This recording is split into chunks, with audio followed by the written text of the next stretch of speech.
अमला असंकलिठा ते हुंति परित संसारी। बोलिए भगवान महावीर पावन चरित गुरुदेव जी। बंधु मन वच काये भव सागर को तरण में करो हमारी सहाय। जिन शासन जिन वाणी सदा जयवंत हो, श्रमण संग सदा अविचल मंगल हो। मुक्ति को प्राप्त श्रमण भगवान महावीर स्वामी, उनकी परम पावन कल्याणी भागवती वाणी वाचक प्रमुख श्री इंद्र भूति गौतम आदि गणधर भगवंत युग प्रधानाचार्य परम पूज्य श्री सुधर्मा स्वामी जी महाराज, उनकी परम पावन पाठ परंपरा वर्तमान आचार्य ध्यान योगी परम पूज्य श्री शिव मणि जी महाराज एवं गुरुजन सबकी पावन चरण सरोजों में मेरा अनंत अनंत बार वंदना नमस्कार।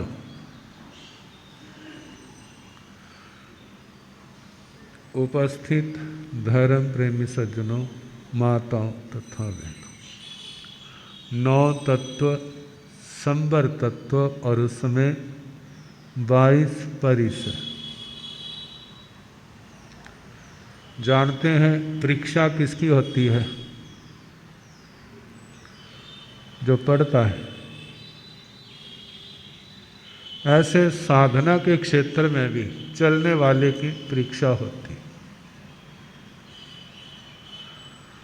और ये परीक्षाएं आखिर दम तक, जीवन के अंतिम क्षण तक कभी भी हो सकती। संसार में तो साल के बाद, 6 महीने के बाद, 3 महीने के बाद अलग अलग टाइम के अनुसार परीक्षाएं निश्चित होती हैं। लेकिन इस मार्ग पर चलने वाले की कभी भी किसी भी समय परीक्षा हो सकती है। संसार में जब परीक्षा लेने वाला होता है ना, वो तो बड़ा ही होता है, छोटा तो नहीं होता है। देखो नहीं, एमए वाला व्यक्ति हो और उसका प्राइमरी वाला उसकी परीक्षा लेता हो, वो तो बड़ा ही होता है। लेकिन इस मोक्ष मार्ग में परीक्षा लेने वाले कौन हैं? ज़्यादा पढ़े लिखे परीक्षा नहीं लेते। जो थोड़े पढ़े लिखे होते हैं वो क्या करते हैं? वही परीक्षा लेते हैं। और जानते हैं, योग्य व्यक्ति के आगे परीक्षा दी जाए, वहाँ तो परीक्षा पास करना क्या है, वहाँ आसान है। और अनपढ़ लोगों के बीच परीक्षा पास करना वो आसान नहीं है। इतिहास में एक प्रसंग आता है। एक बहुत बड़ा राज पंडित था, राज पुरोहित। तो जानते हैं, जो राज पुरोहित है, पुरोहितों का भी राजा, राजा ने प्रमुख बनाया है, तो कितना विद्वान होगा। लेकिन उसके दिमाग में एक भूत बैठ गया। जानते हैं भूत? कभी देखा होगा? भूत देखा हो चाहे ना देखा हो, लेकिन भूतों वाले काम तो जरूर दिखे होंगे। कहते हैं जिसके कार्यकलापों में विवेक नहीं होता वह भूत से कम नहीं होता, वह व्यक्ति भूत बन जाता है। और ये भूत केवल जरूरी नहीं है कोई व्यक्ति हो, जे ख्यालात है, विचार है।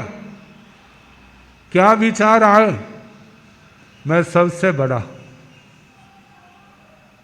सारे मेरे से छोटे। कहीं पर भी लगता है इसको अभिमान है, जो अपने आप को पंडित मानता है, कहते कर मेरे से चर्चा। जहां भी जाते एक समय की बात, कहीं जंगल पार कर रहे थे और उधर से एक जैन आचार्य जिनका नाम था वृद्धवादी, बुजुर्ग थे, बड़ी आयु में दीक्षा ली थी,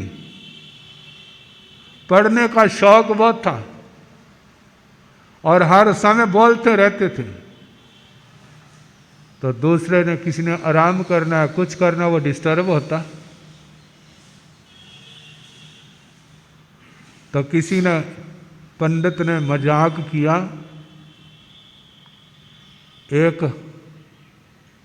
एक होता मुसल, एक होता उखल, जानते ना उखल, जिसमें प्राणी लोग चावल आदि धान कूटते थे। उल्टा किया और उसके ऊपर कमल का फूल लगाया और ऊपर से पानी देने लगा। कहने लगे, जी क्या कर रहा है? कहते उखल में कमल लगा रहा हूं। कहते जहां थोड़ा लगेगा। कहते जहां नहीं लगेगा, तू बुढ़ा हो गया है, अब विद्या तेरे पास आएगी वाला। तो कथाकार कहते हैं बेचारा निराश हो गया। गुरु जी के पास, कहते मैं तो पढ़ नहीं सकता। और गुरु जी ने कहा, अरे तेरा शरीर बुढ़ा है, तेरी आत्मा तो बुढ़ी नहीं है। तेरा शरीर क्या है? शरीर बुढ़ा है, आत्मा बुढ़ी नहीं है।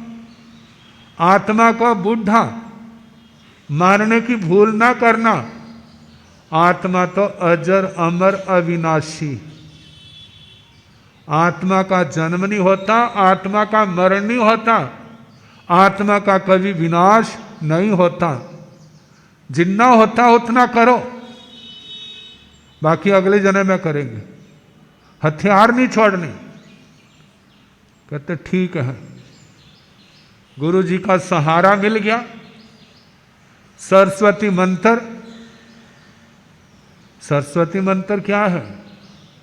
वह तो कहते हैं वो अक्षर है। देखा जाए तो सरस्वती माता का मंत्र है, सदाचार पूर्वक, ब्रह्मचर्य के साथ, तपस्या के साथ विद्या में मेहनत करना। मेहनत करोगे, कोई तुम्हारे को रोक नहीं सकता। शुरू कर दिया। कहते 21 दिन लगातार आइमिल किए, वो पाठ भी किया, साधना भी की, और क्या हो गया? विद्या खिल गई, जैसे कमल खिल जाता है। और एक दिन उसको, जिसने मजाक किया था, उसके सामने ही अपने विद्या बल से उखल के ऊपर कमल खिला के दिखा दे। ज्ञान, इसका कोई आर पार नहीं। और चर्चा वार्ता में वो किसी के बस नहीं आती। अब लोगों ने कह दिया वृद्धवादी। वादी, वाद करने वाला कौन है? वृद्ध, बुढ़ा। अब उनका सामना हो गया। एक और जवान और एक और बुजुर्ग। पता लगा जे आचार्य बड़ा विद्वान है। कहने लगा, जी मेरे से शास्त्रार्थ करो। शास्त्रार्थ? कहते शास्त्रार्थ करना है? कहते हाँ। कहते कहीं राजा की सभा में चलेंगे तो वहां करेंगे? कहते नहीं जी, यहीं करो। कहते हमारा निर्णय कौन करेगा? निर्णायक, हमारा जज कौन बनेगा? देखा कोई भी नहीं आसपास में। तो क्या देखा? ग्वाले पशु चरा रहे थे। 2-4 ग्वालों को पकड़ के ले आया। कहते जे हमारा निर्णय करेंगे। कहते हो गया निर्णय। बिठा दिया बड़े आदर से, तुसी साडे जज हो। तो जानते जज का नाम सुन के क्या हो जाता है? जज बनेगा तब तो क्या कहना, वैसे कह तू तो जज बनेगा। अब बना दिया, बड़े खुश हैं। कहते आपने निर्णय करना, कौन जीता कौन हारा। आप कहते बोलो। आचार्य जी कहने लगे मेरे को तो कोई शंका नहीं, तू बोल। और जहाँ बोलने लगा संस्कृत में धारा प्रवाह, बोलते बोलते 15 मिनट 20 मिनट आधा घंटा घंटा हो गया। और जज साहब बैठे हैं, कहते क्या बोल रहा है, तेरे को कुछ नहीं आता, बैठ जा। हमारा 1 घंटा क्या कर दिया, खराब कर दिया। कहते बोल बाबे तेने क्या बोलना है। अब बाबा जी सोचते यदि मैं भी ऐसे बोला तो मेरी भी वही दुर्गति होगी। कौन सी वाला जो इसकी हुई है। तो उस समय देसी भाषा में वो कहने लगे अरे दुख किसको अच्छा लगता है, आपको लगता अच्छा। कहते ना, सुख सबको अच्छा लगता है। बोलो किसको अच्छा लगता है। कहते सबको अच्छा लगता है। कहते दुख क्यों मिलता है, सुख क्यों मिलता है। कहते आप बताओ। कहते जो गलत काम करता है। क्या करता है, जो गलत काम करेगा। तुम किसी को मारोगे ना, आज कमजोरी से वो मार खा लेगा, लेकिन दिल में गांठ बांध लेगा, टाइम आएगा अपना बल बढ़ाएगा और उसका गला पकड़ लेगा। इसका कारण कौन। कहते उसने दुख दिया था। कहते इसका मतलब किसी को दुख नहीं देना, किसी को दुख नहीं देना, किसी को मारना नहीं। सारे जीना चाहते हैं। बोलो तुम्हारे में कोई मरना चाहता है। कहते नहीं चाहते, इसलिए किसी को मारना नहीं। सबको जीना अच्छा लगता है, सुख अच्छा लगता है, मरना अच्छा नहीं लगता, दुख किसी को अच्छा नहीं लगता। इसलिए किसी को दुख नहीं देना, झूठ नहीं बोलना, चोरी नहीं करनी, कभी दुराचार गंदे काम नहीं करने, दूसरे का हक नहीं छीनना। कहते तुम किसी को क्रोध आए तो तुम्हें अच्छा लगता है। कहते बिल्कुल अच्छा नहीं लगता। कहते तुम क्रोध करोगे तो तुम भी अच्छे नहीं लगोगे। इसलिए किसी पर गुस्सा नहीं करना, किसी को छोटा नहीं समझना, उसको सम्मान दो, तुम्हें भी सम्मान मिलेगा। दूसरे को छोटा समझोगे तो वो कहेगा मैं भी तेरे को कुछ नहीं मानता। अब करते करते उन ग्वालों को पता ही नहीं लगा कितना टाइम निकल गया। जब काफ़ी टाइम हो गया ना, कहते बच्चा मैं बंद करूँ अब, बहुत टाइम हो गया। कहते हमें तो पता ही नहीं चला, हमें तो पता ही नहीं चला इतना टाइम निकल गया। आपकी एक एक बात हमारे दिमाग में बैठ गई और ये बात हम कभी भूलेंगे नहीं। जो जो आपने सुनाया सारी आयु भर क्या करेंगे, इनका पालन। कहते देखो जे पालन करोगे ना, मरने के बाद तुम देवता बनोगे। क्या बनोगे। कहते क्या कहा, देवता बनोगे, भूत प्रेत नहीं बनोगे, कोई चड़ैल नहीं बनेगी, कोई पिशाच नहीं बनेगा, दुर्गति नहीं होगी, अच्छे स्थान पर तुम्हारा जन्म होगा।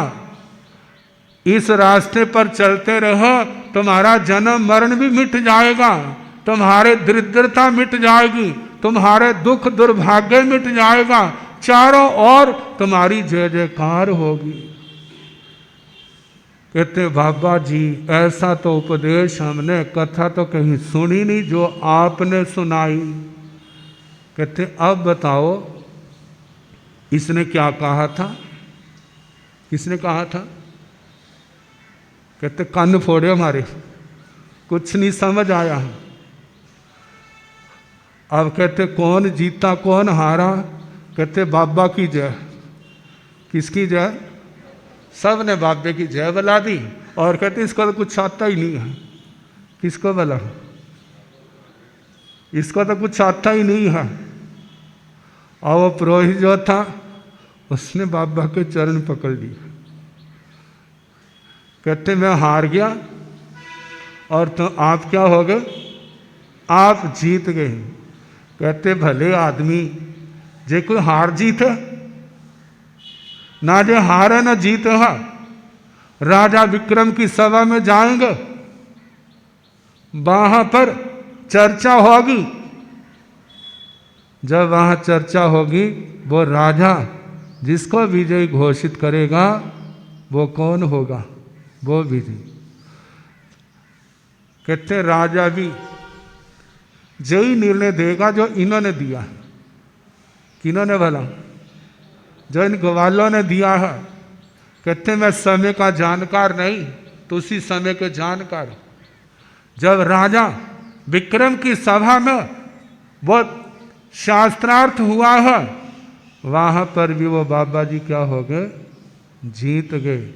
और उसके बाद कुमुद चंद्र उनका नाम आता है, जिन्होंने विवाद किया था।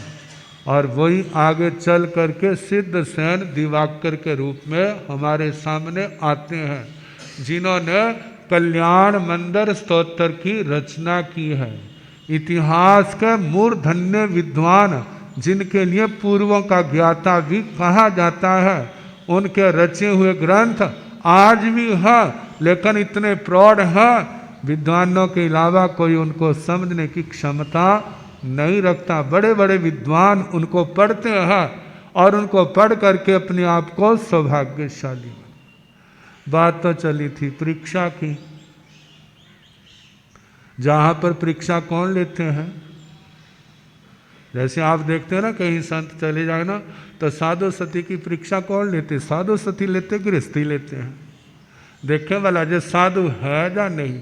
कहते किसी गुरुजी महाराज सुनाया करते थे, एक बहुरूपिया उसने देखा। कहते कमाल की बात है, जैन संत हैं, कितने बड़े बड़े सेठ क्या होते हैं, आते हैं, मत्था टेकते हैं, कितनी सेवा करते हैं। कहते कुछ 15-20 दिन में भी मजा ले आऊं। और उसने क्या किया? वेश बदल लिया सारा करके, किसी आ गया क्षेत्र में। और वो किसी भाई ने सुना संत आए। कहते संत उड़ के तो आ नहीं सकते, एकदम कहां से आ गए? चलो कोई नहीं, देखते हैं। और उसने क्या किया? मत्था टेका, जेब में हाथ डाला और 1 रुपया उनके चरणों में चढ़ा दिया। और रुपया उठा करके कहाँ रख लिया? रुपया उठा लिया और अपने हाथ में रख लिया। जब रख लिया, अब वो भाई उस संत को देखने लगा, पैरों से लेकर के सिर तक देखा। कहते महाराज जी, तुसी महाराज बने तो पूरे बन जाते ना। जो रूप धारण करने से क्या होगा? कहते क्या मतलब? मैं जैन संत नहीं हूं। कहते जैन संत होते तो पैसा कैसे उठाते? संत तो उठाते नहीं हैं। और उसकी क्या हो गई? बहुरूपियापन सामने आ गया। मतलब परीक्षा कौन लेते हैं? संसार के लोग। अब यदि वह परीक्षा में पास कर देते हैं तो साधु है, और नहीं करते तो जो साधु नहीं। तो हम चले वो परिसर, साधना के मार्ग में परिसर आते हैं।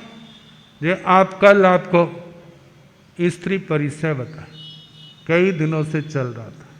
अब चरिया बिहार का भी परिसर होता है। कैसे परिसर होता है? फिर जैसे समय होगा। समय हो गया आपका। कल 24 में तीर्थंकर भगवान महावीर स्वामी जी, श्री वर्धमान स्वामी जी, उनका पावन जन्म कल्याण का। तो ज़्यादा से ज़्यादा समाइकें करना कितना अच्छा हो। त्यागी विरागी अरिहंत परमात्मा का जन्मदिन कैसे मनाना चाहिए? वैसे तो पोषद हो, तपस्या हो, नहीं तो 5-5 समाइकें तो कर लेना। कितनी कितनी? एक ही टाइम में 5 हो जाए तो बहुत अच्छा, नहीं तो सोने से पहले पहले 5-5 समाइकें 5-5 समाइकें कर लेना। वीर जयंती की छुट्टी मांगते हो ना, तो छुट्टी मांग के क्या करोगे भला? धर्म ध्यान करो तो फायदा है, नहीं तो उस छुट्टी का फायदा क्या है? कोई भी नहीं है। आराम समाराम तो वैसे ही चले, धर्म का लाभ क्या लिया? तो इसलिए ध्यान रखना, कम से कम 5-5 समाइकें जरूर हो।